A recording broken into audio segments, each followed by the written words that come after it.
Naalala niyo pa ba yung itsura ng SM malls during the 90s? 'Di ba very box type siya and not so creative? But over the years, I have noticed na nagkaroon na ng major overhaul ang mga SM shopping malls and nagiging aesthetic na siya. So one of the favorite stores actually that I visit inside SM is yung SM Kultura. So, natuwa ako when I went to Makati last time sa SM Makati. I was really amazed and stunned with the new designs and aesthetic.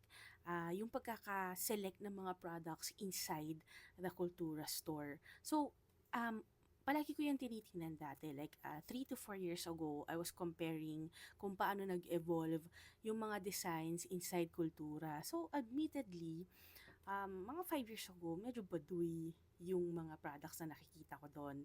And hindi ako masyado natutuwa sa quality niya. But this 2026, I was amazed because kultura has grown so much. Nag-evolve siya.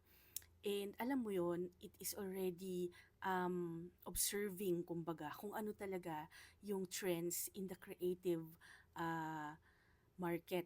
Kasi kung makikita mo, Makati talaga is spearheading a lot of the creative events and festivities in the Philippines. So, si SM right now, dati kasi parang kultura is more on Filipiniana and Barong Tagalog and yung mga easy na mga pasalubong like yung mga keychain and yung mga medyo mura na t-shirt na nakalagay ako ay Pilipino or yung mga caps.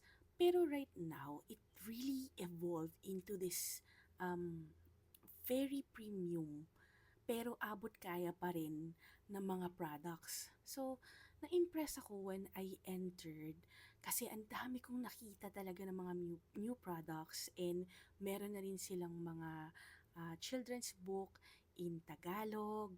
And isa sa mga natuwa ako is yung coffee packaging nila ng Kape Maria.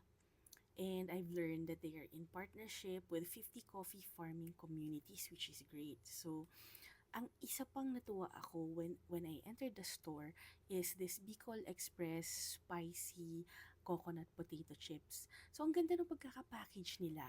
And nung ni-research ko, 100% Philippine potatoes sila sourced from Benguet. So, I am really happy because it is providing jobs.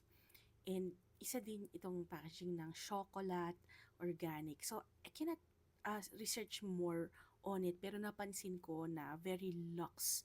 And ang ganda nung intricacy nung black and gold nila, hindi baduy. And of course, I'm not